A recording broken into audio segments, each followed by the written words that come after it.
Hello everyone, আসসালামু আলাইকুম। সবাই কেমন আছেন? আশা রাখি অনেক ভালো আছেন। আমিও ভালো আছি আল্লাহর রহমতে।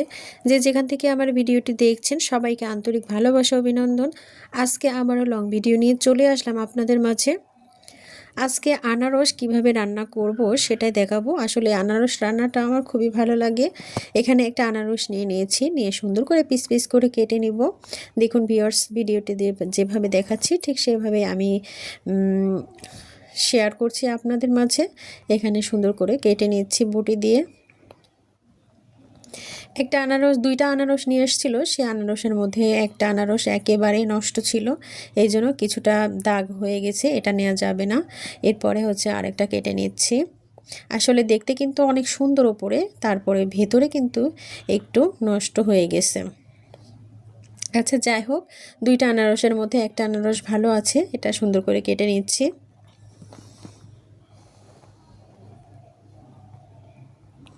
ভিউয়ার্স, আমার ভিডিওটি যদি ভালো লেগে থাকে অবশ্যই লাইক দিয়ে স্টার্ট করতে ভুলে যাবেন না। যারা আমার চ্যানেলে নতুন আছেন তারা অবশ্যই চ্যানেলটি সাবস্ক্রাইব করে দিয়ে পাশে থাকবেন।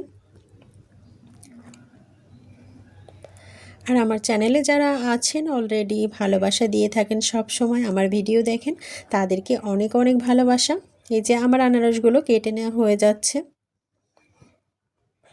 এটা কিন্তু খেতে খুবই ভালো লাগে যাদের জ্বর সর্দি কাশি হয়।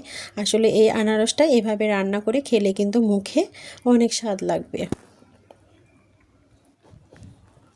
আর আনারস শেষের দিকে কিন্তু এটা রান্না করে খেতে খুবই ভালো লাগে। আনারস একদম যখন শেষ পর্যায়ে হয়ে যায় তখন কিন্তু এরকম করে আমরা রান্না করে খাই।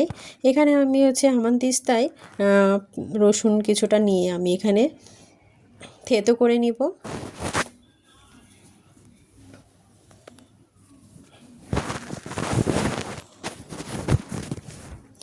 আসলে ভিডিওটা অনেক দিন হয়েছে বানিয়ে রেখেছি, কিন্তু ভয়েস দেওয়ার জন্য আসলে এটা ভিডিওটা ছাড়া হচ্ছে না, আপনাদের সঙ্গে শেয়ারও করতে পারছি না। এখানে রসুনটা সুন্দর করে থেতো করে নিয়ে এখানে কিছুটা আনারস আমি রেখে দিয়েছি কাঁচাটাই খাওয়ার জন্য, আর কিছুটা আমি এখানে বাটিতে নিয়েছি। এগুলো এতটুকুই আমি রান্না করব। এখানে আমি চুলাতে প্যান বসিয়ে দিয়েছি, এরপরে কিন্তু আমি সরিষার তেল দিয়ে দিব। সুন্দর করে সরিষার তেলটা একটু গরম হয়ে যাবে তখন আমি কিন্তু এই রসুন কুচিটা দিয়ে দেবো। রসুন থেতো করে রেখেছিলাম সেটাই হামানদিস্তা থেকে এটা উঠিয়ে নিয়ে এখানে দিয়ে দেবো। সুন্দর করে এটা নাড়াচাড়া করে একটু যখন লাল লাল হয়ে যাবে তখন আনারসের পাল্পগুলো দিয়ে দিতে হবে। এরপরে এখানে একটা কাজ আছে, শুকনো মরিচ, দারুচিনি আর তেজপাতা দিয়ে একটু নাড়াচাড়া করে নিতে হবে। এই যে আমি সুন্দর করে একটু লাল লাল করে ভেজে নিচ্ছি। ভেজে নেওয়ার পরে তারপরে হচ্ছে কিছুটা আনারস রেখেছিলাম ওটাই দিয়ে দিব। আর এখানে জিরা আর মহুরি একটু দিয়ে দিলাম। আসলে আচারের মতো যদি না হয় খেতে তো ভালো লাগবে না। অল্প কিছু উপকরণ দিয়ে আমি এটা সুন্দর করে তেলের উপরে দিয়ে এভাবে রান্না করলে কিন্তু দেখবেন খুবই ভালো লাগে। আপনারাও বাসায় ট্রাই করে দেখবেন, খুবই ভালো লাগে খেতে। এই যে সুন্দর করে নাড়াচাড়া করে নিব। আমি কিন্তু এটাতে এতটুকু পানি অ্যাড করব না, কারণ আনারসের পানি আছে এবং হচ্ছে চিনি দেব, এখানে চিনিরও পানি বের হবে, এর জন্য কিন্তু আমি এখানে কোনো রকম পানি ইউজ করব না। এই যে একটু নাড়াচাড়া করে নিলাম, তারপরে সামান্যতম লবণ দিয়ে দিব স্বাদ বাড়ানোর জন্য।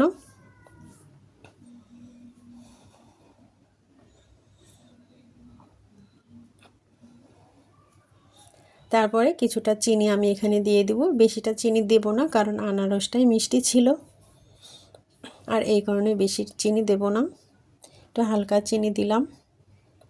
দিয়ে সুন্দর করে নাড়াচাড়া করে নিতে হবে। আপনারা পরিমাণ মতো চিনি দিতে পারেন, তবে আমি আমার স্বাদ মতো আমি চিনি দিয়ে দিলাম।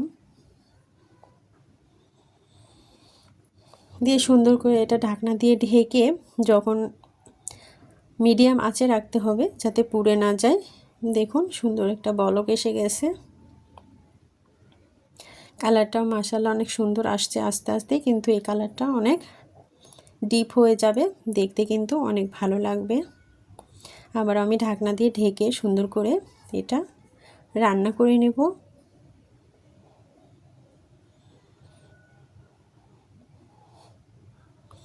একবার হলেও বাসায় ট্রাই করে দেখবেন ভিউয়ার্স, খেতে কিন্তু অসাধারণ লাগে।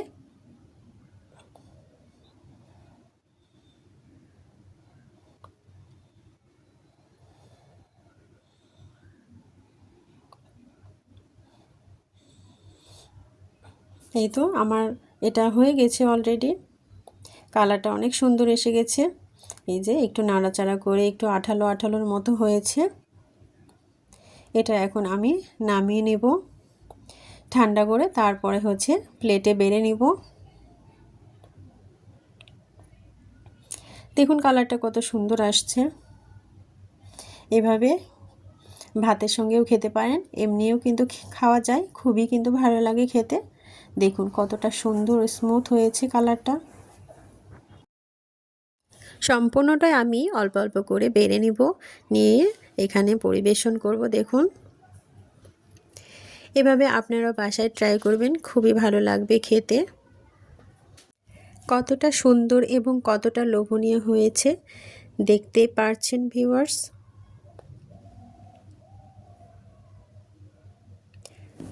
আমার ভিডিওটি যদি সামান্যতম ভালো লেগে থাকে, কোনো অংশে যদি ভালো লেগে থাকে, অবশ্যই লাইক কমেন্ট শেয়ার করে পাশেই থাকবেন। যদি ইউটিউব চ্যানেল থেকে দেখেন, অবশ্যই চ্যানেলটি সাবস্ক্রাইব করে বন্ধু হয়ে পাশে থাকবেন। আর যদি ফেসবুক পেজ থেকে দেখেন, অবশ্যই পেজটি ফলো দিয়ে পাশেই থাকবেন।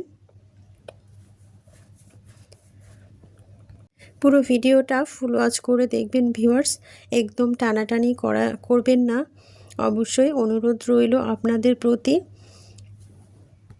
পুরো ভিডিওটা দেখে সুন্দর একটা মন্তব্য রাখবেন। এই সুন্দর একটা মন্তব্যের জন্য আমি কিন্তু অনেক অনেক সুন্দর ভিডিও আপনাদের মাঝে উপস্থাপন করার আগ্রহ আসবে।